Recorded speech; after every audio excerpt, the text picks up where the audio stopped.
I'm Larry Menti. Welcome back to another thing. Zoo safety has become top of mind ever since the incident at the Cincinnati Zoo where a 6-year-old boy was able to get into a gorilla enclosure. The gorilla had to be killed. The young boy is fine, but it got international attention, and now people once again are looking at zoo safety.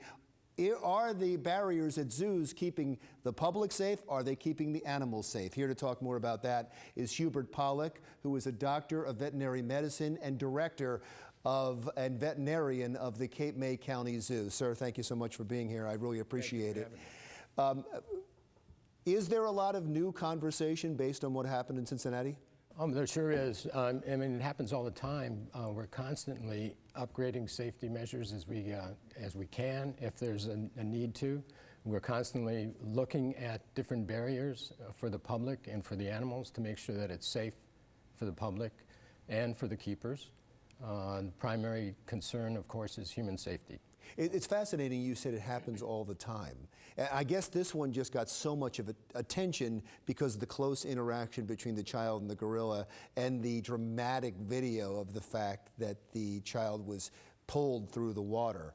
But it happens all the time? No, I mean, we're constantly looking at safety barriers all the time because of human safety and animal safety and keeper safety. So that it's not constantly happening that people are getting injured. It's constantly happening that zoos are looking at safety barriers. Every time it does happen, it seems to make headlines. There's been cases in the past where people have gotten in with the gorillas, young children have gotten in with the gorillas. There's been cases where people have tried to commit suicide by going in, and there's been cases where people just got carried away and jumped over a barrier.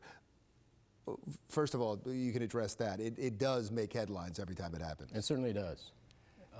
And it's something you're very well aware of, that not only do you have these safety concerns, but you have a public relations concern too. Yeah, of course. It always makes publicity, and not necessarily good publicity, for the facility. And we always try to make sure that that doesn't happen.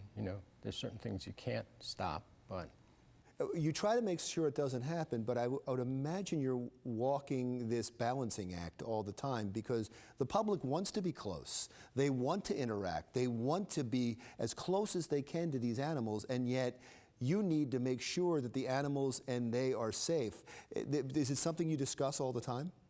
Yeah, as far as barriers for public, of course. We make sure that the viewing areas are safest for the public. There's like window areas that the people can go right up to, that the animals can come right up against the window as well, which puts the public very close to the animal. And it's very good for the public to be able to observe the animals closely. And are they popular, the glass areas? Because there seems to be some push to get as close as they can without barriers, or at least imaginary barriers, that they feel some type of better interaction if they don't see the barrier between them. Yeah, pretty much. I mean, that's why the window barriers are good, because it does keep the public out of the area where the animals are. There's been a couple of videos recently of tigers and lions trying to attack people, and the barrier has kept them out, but it scared the heck out of everybody. I don't know if you saw that. Do you learn from these videos? We certainly watch them, and yeah, we try to interpret it so that we can look at our facilities and try to keep it as safe as we can for the public.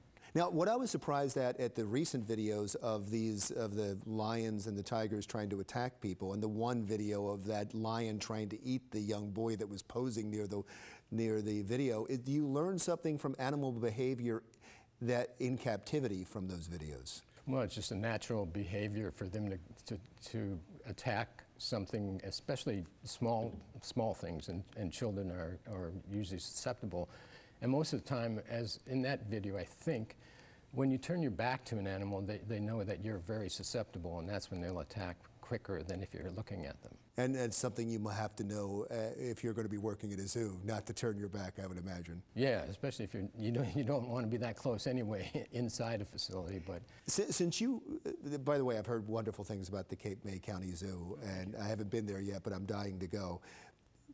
When you watch these videos, you're watching with different interests.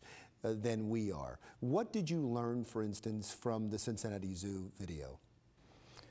Well, it's hard to put yourself in a situation like that unless you're there. I mean, you can always second guess what happens, but different animals react to different situations. Primates certainly react a little bit differently than a carnivore will, like a lion or tiger. And so you just have to kind of balance it between what species you're dealing with. Now, you said that you're looking at your barriers all the time. Nothing's changed since Cincinnati Zoo, at the Cape May County Zoo. There was nothing you learned where you said, oh, you know what, we better watch this, or we better do this. Not necessarily. I mean, we try to keep our barriers safe all the time. And so we just monitor it constantly. We monitor the areas. We have people walking through the zoo, you know, security people checking to make sure that areas are safe.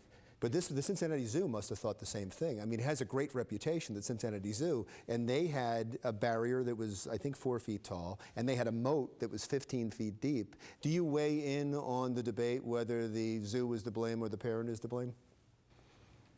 I don't know. I don't know the whole circumstance, so I couldn't say. You're a smart man. Thank you so much for being here. I appreciate it. I definitely want to get down to the Cape May County Zoo. Hubert Paluch is a DVM and director and veterinarian at the Cape May County Zoo. It must be Animal and Insect Day on Another Thing today, because Dawn's up next, and she has a report on bed bugs and how to get rid of them when Another Thing continues.